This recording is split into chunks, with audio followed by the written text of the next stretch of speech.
Hello there, this is going to be the computational fluid dynamics, computational heat transfer video showing you how to do figure out the heat transfer coefficient on a tube in cross flow. So just waiting for this thing to start up. Here we are. Okay, so we go to the easy CFD up here on the upper left.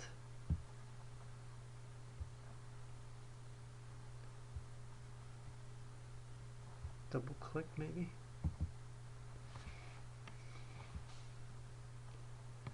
Okay, there we go. There's the EES screen. So first thing, you go to the rectangle tool here. We're going to make a big rectangle. That's going to be our wind tunnel.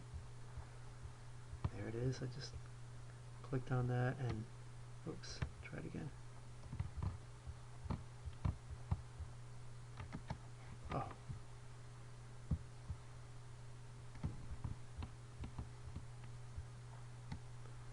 Okay, there it is. All right, so we're going to have the, and then we're going to put a cylinder in there. Remember, this software is two-dimensional. There's no changes into the screen in dimensions. So we're going to draw. So essentially, it's just going to be a big, just going to be a like a long cylinder into the. Okay, say, do you want to transfer the circle to a new block? Answer yes. Okay, so now we have a cylinder inside a tunnel. And the cylinder runs really to infinity into the screen. So there's no influence at all of any changes in the depth direction. It's as if something were really, really big. So a long tube. Okay, a long tube. So now we're going to go to mesh. We're going to put a mesh around this. That's part of the CFD process. As you saw in computational fluid dynamics laboratories you might have done during fluids. So we're going to just hit apply here. All right, we have to select. Now we're going to make a mesh, and we're going to make a. Oh, sorry.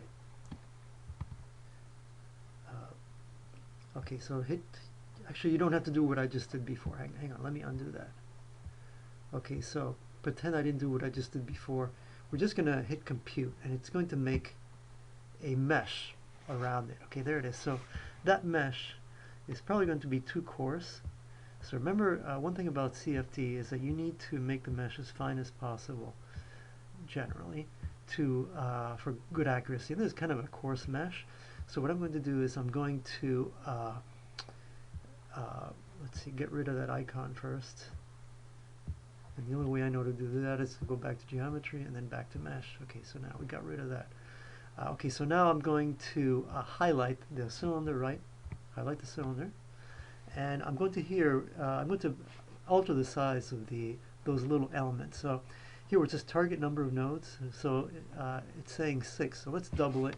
We're going to make it twice the number of nodes. And usually it's better to lock the nodes. Go ahead, apply. And now I've made it finer. And now just hit compute. And it'll make a finer mesh. Alright, so that's a little bit finer. That's good enough for us. If we make it too coarse, it's going to take forever to run. So we're just give you an introduction to computational fluid dynamics and heat transfer. Okay, so there's our entire area there. Our entire flow area. So now what we're going to do is we're going to select physics next. Just work here. We're going to work our way across the tab up here. Fluid's going to be the air, right? It's going to be steady state. Thermal effects, it's not going to be isothermal, it's going to be non-isothermal. In other words, the temperatures are going to change. And yes, we want to include buoyancy effects. Next, so in the project, you're going to have to select 3 different fluids: air, water, and oil. So for now, we're just going to use air. And here you've got all the different properties like dynamic, viscosity, density, that you're going, and the Prandtl number, which you're going to need to calculate Nusselt number, Prandtl number, and Reynolds number. Okay, so boundary conditions now. Okay, so now we told it what fluid it is. We told it it's going to be non-isothermal. Now we're going to go to boundary conditions. And here just tell it what's happening at the boundaries. Just like it says, you click on the left boundary here, that's going to be the inlet for the air, new region. And then it's going to be up here, you tell it it's going to be an inlet. with a velocity, say, of 1 meter per second. Okay, 1 meter per second. And we're going to tell it the velocity 1 meter per second. We're also going to give it the temperature. It's going to be 20 degrees coming in, and everything's going to be 20 except the tube. So we apply that. Okay, and then we got that. Now we're going to tell it what the this one's going to be the outlet. Hit new region again.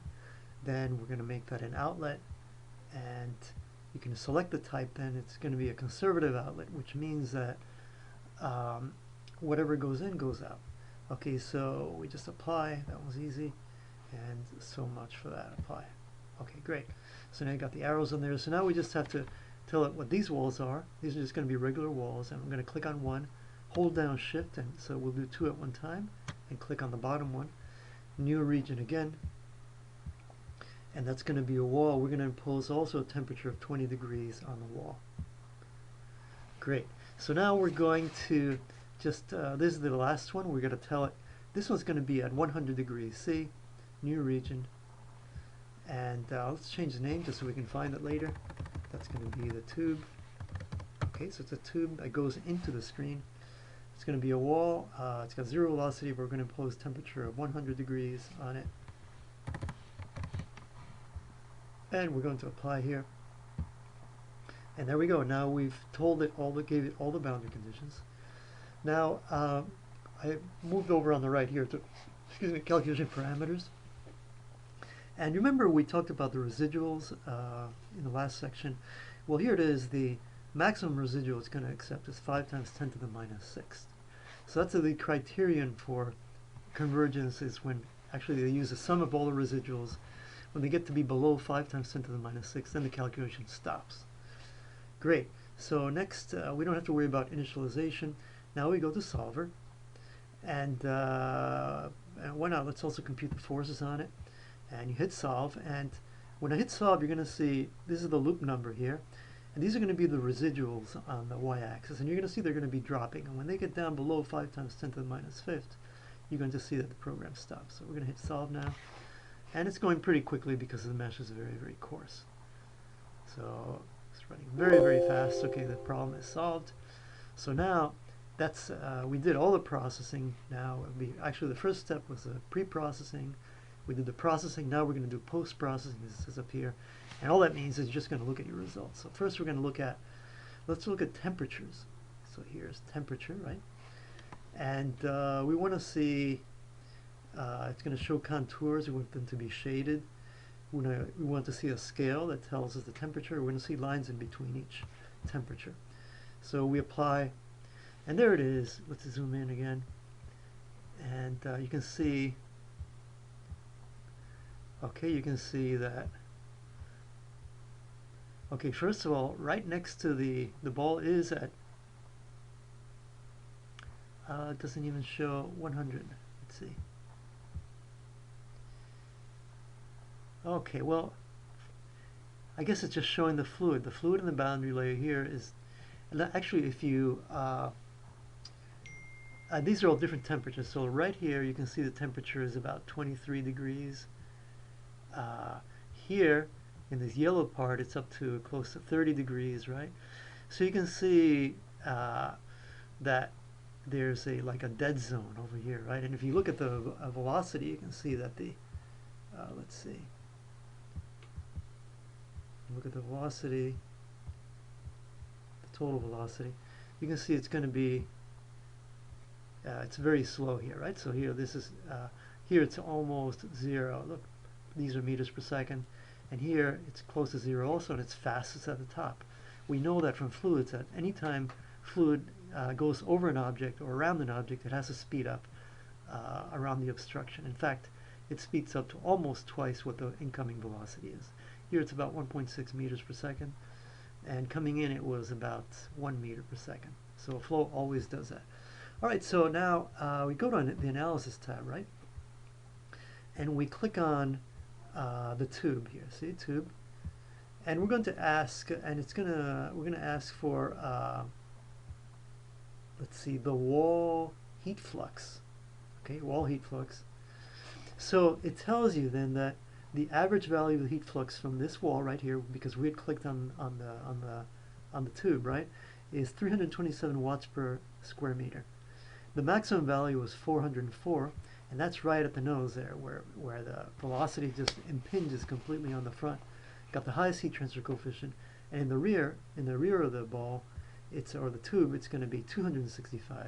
And actually, if you scroll over it, you can see the value. If you look at over here, where it says value at location, watch what happens when I'm moving.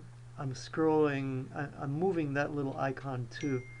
As I move it along, it's going to give us different temperatures, different heat transfer coefficients. So right near the front, it's giving me like 404, and at the back, it's giving me like 358, right?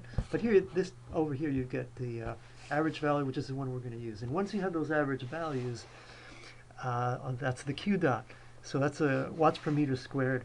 Then it's a very simple calculation. You just take the T of the ambient, which is the surrounding air. The surrounding air is coming in at 20 degrees C, and the T of the wall is 100 degrees C. So you got the delta T, you got the Q, you can solve for the H. All right, so just let me zoom back. And that's really all you need to do this project, and I'll give you more information on it during class. But this video will just show you what it is that you have to do. All right, thank you.